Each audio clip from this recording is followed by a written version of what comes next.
Happy birthday to you. Happy birthday to you.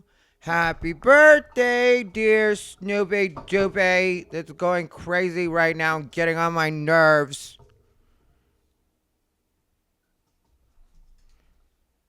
Happy birthday. We're out of focus. We're out of focus, Bijou. Panic time. Oh.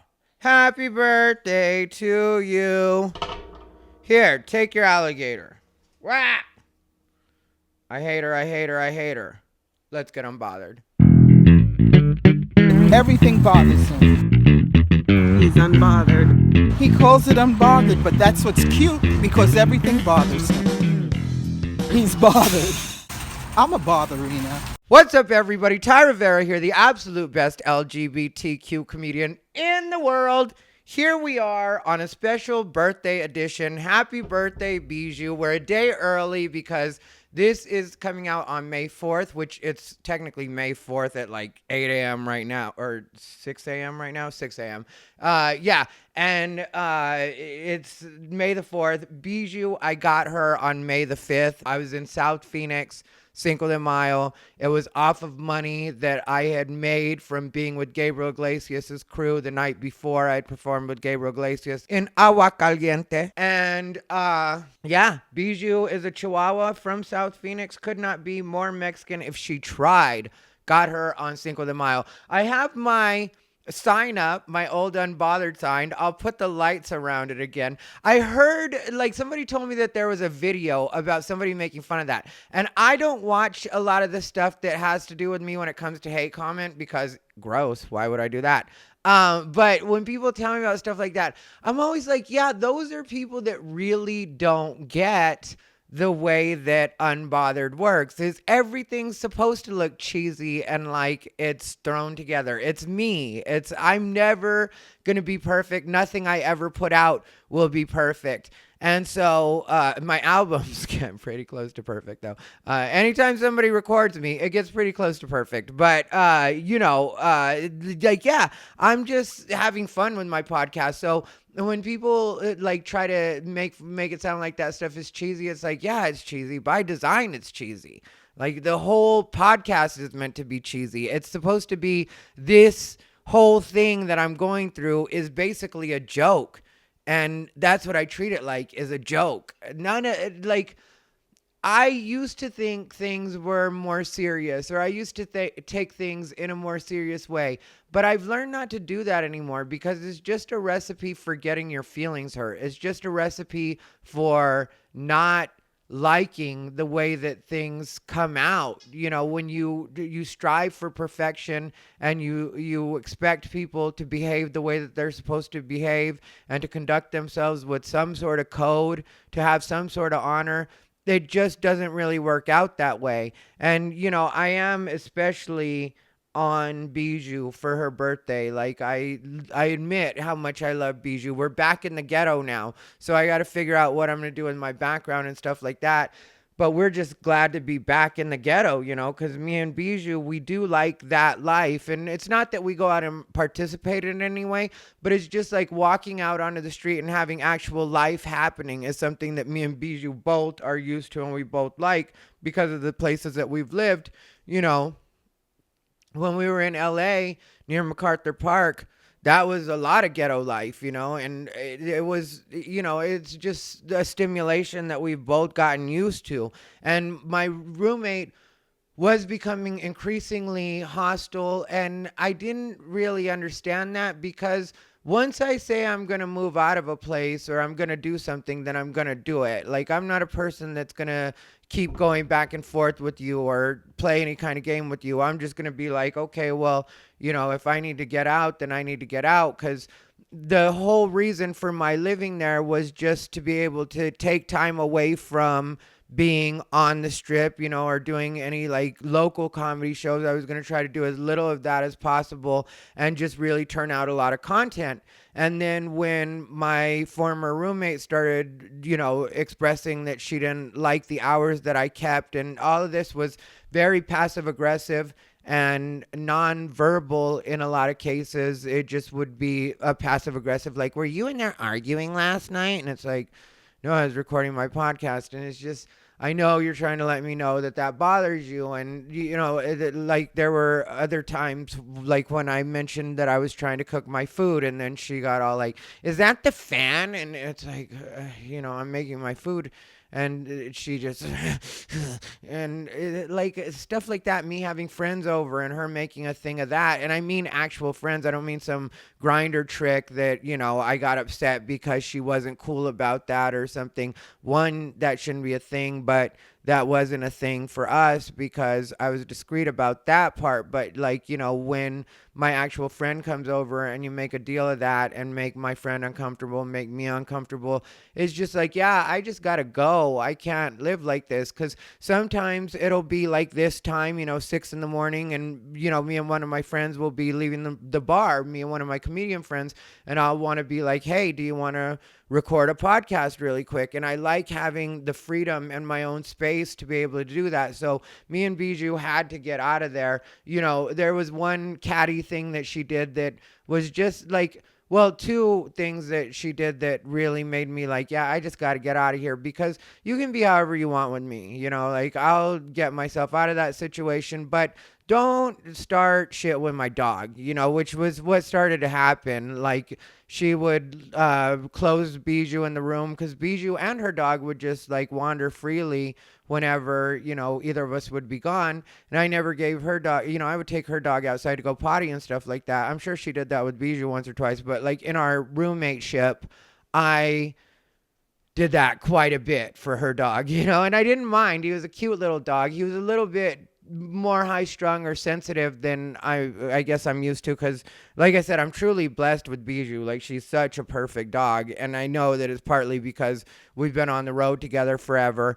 But there used to be a community water for Bijou and her dog, and there was a point where she left for several weeks. That water stayed there. I just kept putting fresh water in, and then sometimes I would change out the bowl, clean the bowl, that kind of stuff, because I make sure my dog's taken care of.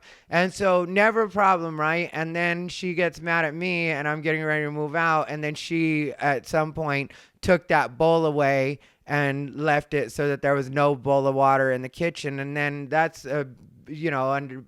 like I was already getting ready to move out, and it took me 18 days for them to do everything they had to do in this new apartment. And I don't know why that took so long, but it just did. And I stayed on them because I didn't want to stay at her place not a minute longer than I had to. I would have liked to move out the next day after we had that argument if I had my way.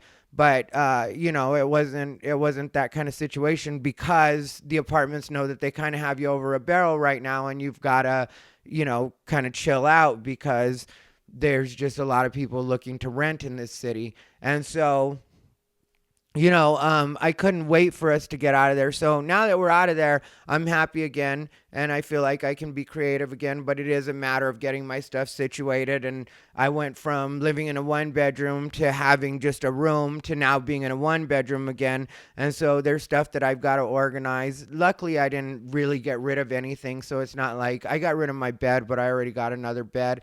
And, it's just one of those things where I'm especially thankful for Bijou over the last year, because now me and Bijou have been together for 9 years. So Bijou is like 9 years and 6 weeks old. So, whatever that is, 9 years and a month and a half. I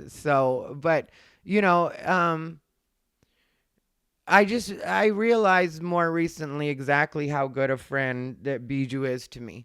And so for me, I get a little bit weird sometimes when I think about my puppy, just because, I've had a rough year. In case you haven't been able to tell, I just am good at handling everything and just taking things as they come. But like, it has been a tough year. When in a year you find out that pretty much all of the people that you thought were your friends weren't actually your friends. That is a lot to take in. And then you have people trying to make it so you can't work. And then you have people trying to make it so you can't even hang out. And then you get physically attacked. And, all of that stuff, even though I'm good at mentally dealing with all of it, it doesn't mean that it never weighs on me. It doesn't mean that it never occurs to me what it is I've been through over the last year. It doesn't mean that I don't ever notice or see that a person that maybe wasn't as mentally strong as I am might have killed themselves by now. And that's not at all an exaggeration. And I hope that moving forward, a lot more people will think about this before they do the kinds of things that they've done with me, because I just happen to be fortunate, and they just happen to be fortunate that I'm a stronger person than a lot of people are. Because when, you find out that none of your friends are really your friends, that can be a lot. And then when you have people talking about you, and in some cases making up stories about you where it's just like, yeah, I didn't do that. That's not the way that went down. And then people believing those stories because they just want to believe those stories because maybe you weren't the nicest to them at an open mic or something like that. And it's just like, what are you? I mean, like, seriously, you think there should be a consequence for these things? Like, just for me, what? Because if you think about the base of what it is I did was I exposed somebody for using the N-word in front of me after they tried to make me believe that somebody hadn't tried to take my joke when we all knew it was my joke, which in comedy, joke thievery is not supposed to be a thing that's accepted. And I wasn't even asking anybody to have my side on that or cancel anybody over that. I was just saying, hey, why don't you talk to this person since you're friends with them, and this is not a good look, the fact that they're trying to steal a joke from me. I've been doing stand-up forever. That's not something I accuse people of, is stealing jokes from me. It's not like I'm known for, oh, is he saying somebody stole his joke again? Ty's always doing that. That's not something that's a thing, And I really, really sometimes struggle to wrap my mind around it if I really think about it, but less and less do I even try to think about it or understand it, because I accept that it's just not something that I'm necessarily meant to understand, because I am not that kind of person. So where some people could say, like, can you say you would have handled it any differently? Yes, I can say that. I can say that, and I can have other people back it up, because there was a situation here on the open mic scene where this girl, Caitlin Daisy B, had accused another friend of mine, Trevor James, of stealing a joke from her. And it turned out that they both had kind of just, come up with this idea that was parallel thinking. And at the same time, neither of them really feel like it was worth fighting over. But, like, my point is, I like both of them. And so I was really hoping that it would work itself out. But at the same time, I felt like maybe I should reach out to Trevor and see what was going on, because I'm closer with Trevor. So I hit Trevor up, and then they ended up handling it between each other. And, I just hit Trevor up to see what it was about. And, like, they came to a very adult understanding on it, and they're very cool with each other now. So I was glad with the way that turned out. But if it had been like actual joke thief, I would have had to just be like, yeah, that's not cool. Like, let's not be that kind of scene. And, but the fact that I even looked into it would tell you that obviously it's something that I take seriously. I also try not to be the joke police, but at the same time, it's like, if somebody is doing that kind of stuff, then I think that's where the community steps in. Like with comedians, they'll get like, should this offensive joke be acceptable or not? How about we worry about originality and not much outside of that? Well, how about we assume comics are joking because that's what comedians do?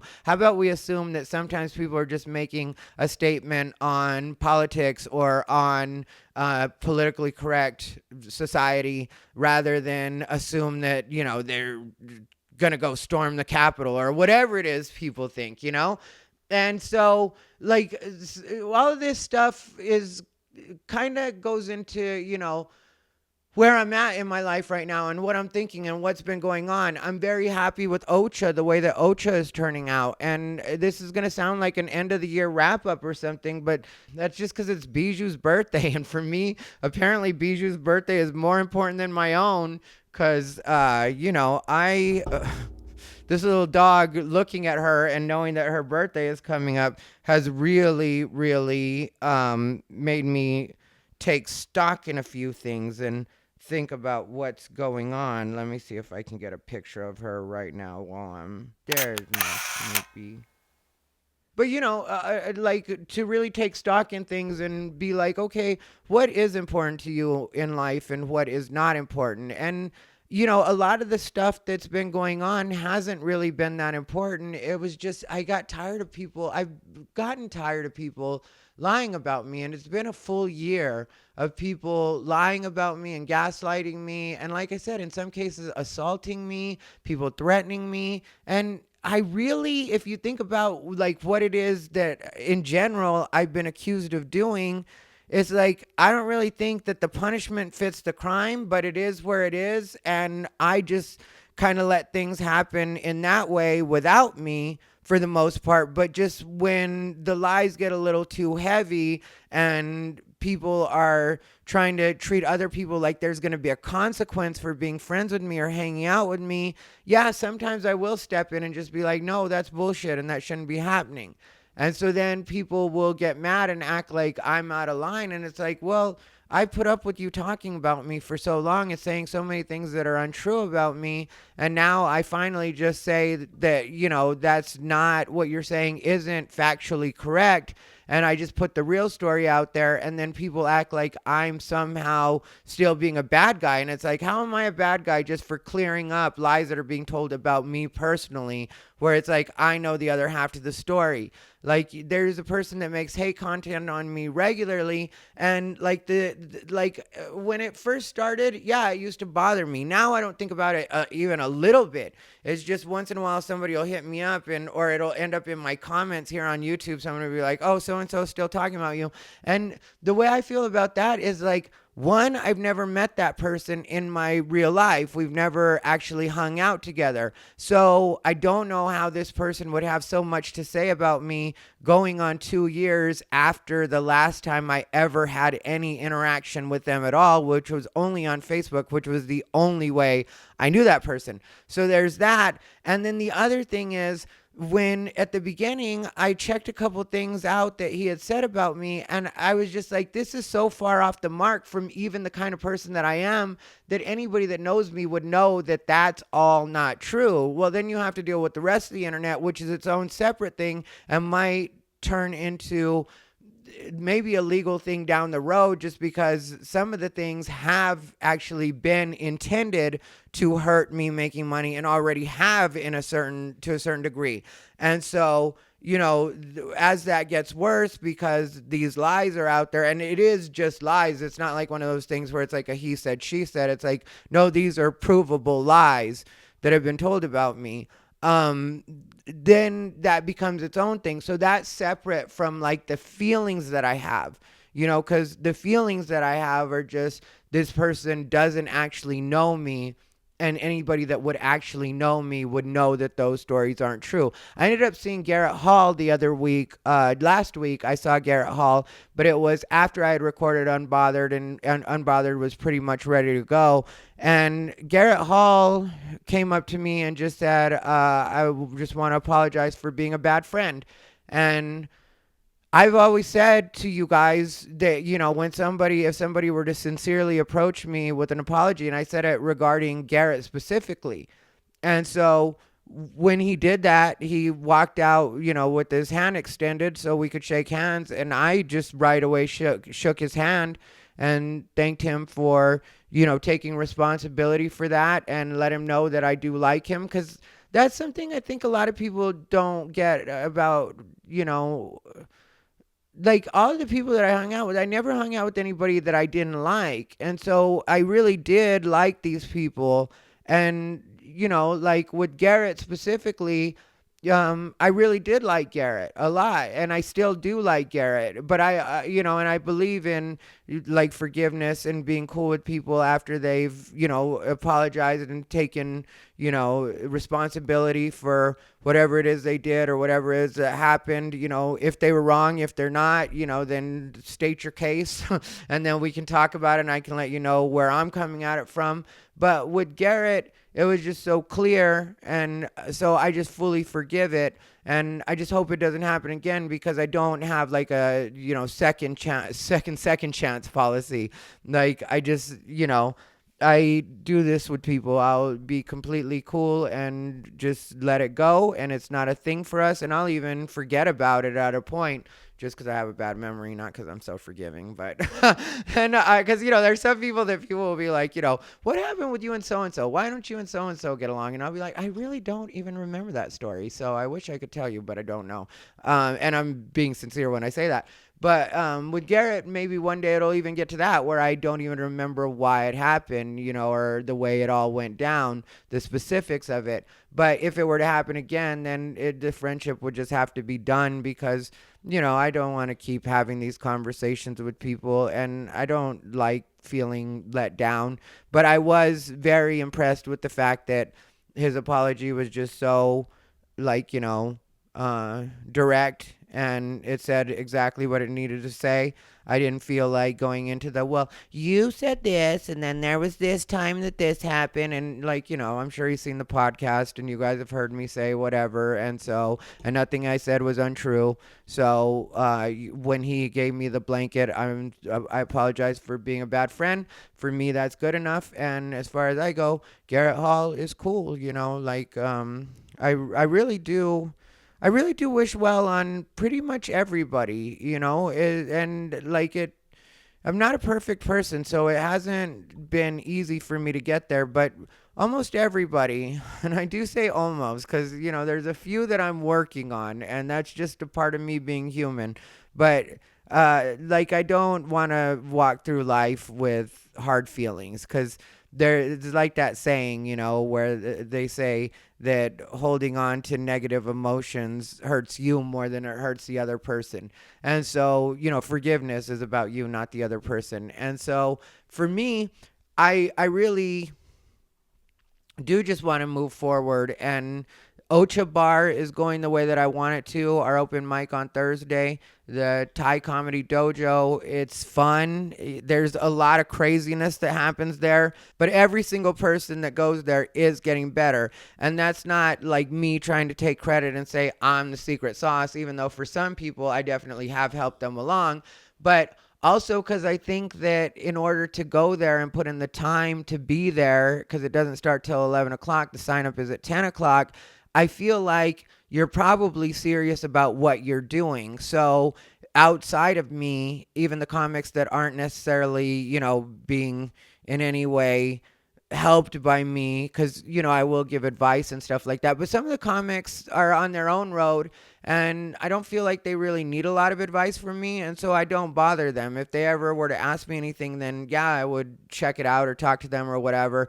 But some of the comics, I just feel like they kind of have a grasp on what they want to do, so I just kind of stay out of their way. But if comics ask me for help, then I help them.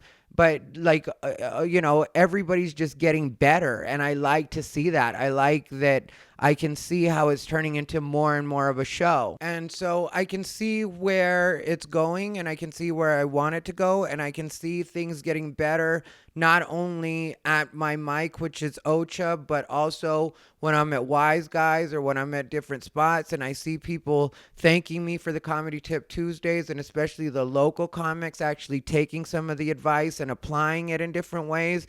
And I really just like everything that I'm seeing right now that's around me. So the other day, a friend of mine, Jason Duty, or a guy I know on the internet, we're friendly. I would say he's a friend.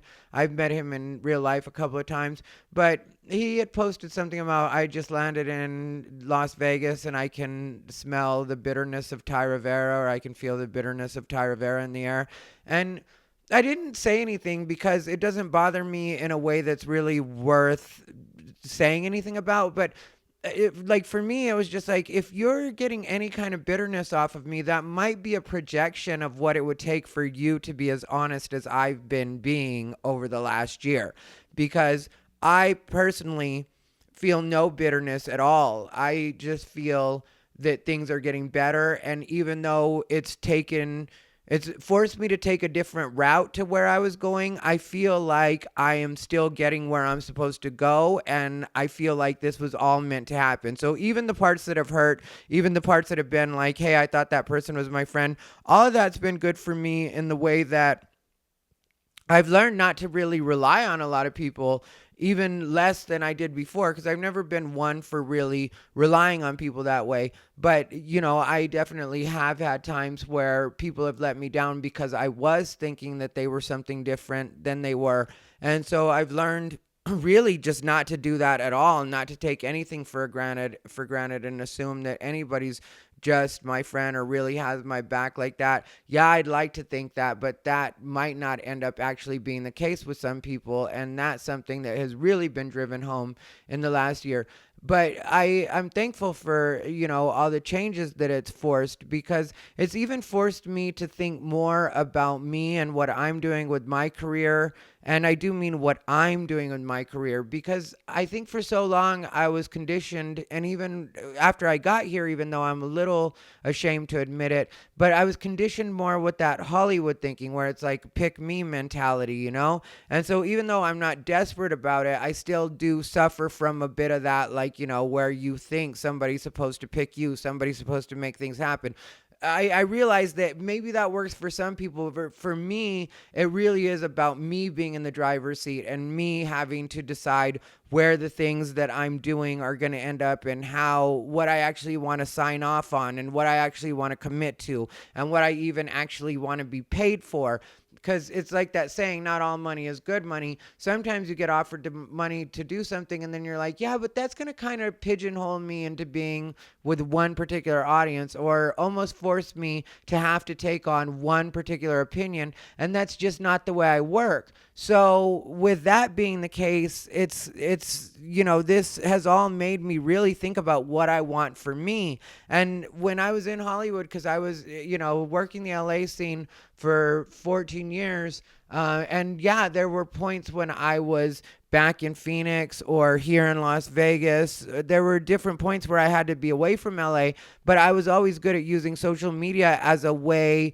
to make it so people didn't really feel my absence. Like, if you were to ask people how much I was in LA, I'm sure they would say all the time, not realizing that I had used social media in order to make it look like I was there more than I was actually there. But there were times when I definitely had to be away from LA, like almost the entire year of 2013, which I still had my apartment there and stuff like that. But it was like, when I first got Bijou, that's, I was almost never in LA, but I was always like, at the top of everything on social media. And some people saw that as a mistake or me burning bridges. I burnt no actual bridges. I will repeat that till the day I die, because the truth is none of them went anywhere. It was all people that like maybe thought they were a bridge, but none of them actually were. That's the big trick that people have played.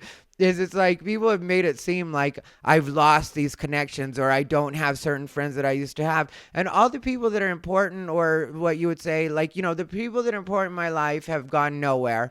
And the people that are, considered influential in the industry don't have a negative opinion about me. So when people say that, it's kind of like, I don't really know where you get this idea that I burn bridges. Yeah, I don't get along with a lot of open micers. Those aren't bridges. If you've been in this game for as long as I have, you know that these people cycle out. And also the ones that are serious about it usually eventually end up being cool with you again, because it's just like that feeling of, yeah, we're stuck together. So it is what it is, but when people say that, I'm always like, where do you get this idea that there are these bridges that I've burnt? But it's, that's for people to feel however they want about it. That's why some of the times when, some comics on this scene like get upset because they feel like they're not being given respect that they should be given, or being given spots that they should be given, it does perplex me a little bit that I know these comics that say these things. And I'm always like, well, I am friends with you. I like you. But even I don't know that you're in town. So I don't know why you think people are like choosing not to book you, but that's not the case. The case is you're not around. So out of sight, out of mind, people don't book you because they don't see you around. It's not about them not liking you. Nobody's secretly blacklisting you. Take it from a person that has been blacklisted. You're not being blacklisted. And even if you are, you can always find a way to do what it is you have to do, what it is you want to do anyway. So I don't really feel bad for you in the way that I'm going to be like, oh, I feel so sorry for you. Nobody's trying to blacklist you. I've had people try to say that I was trying to blacklist them. I'm not trying to blacklist anybody. I have my own stuff to worry about. And the last thing I want to do is be taking time out of my day to make sure other people aren't getting work or try to get in anybody's way of anything. The people that I really don't fuck with, everybody knows I just really don't fuck with them. So there's not even anything for me to do on that front as far as like, I just stay away.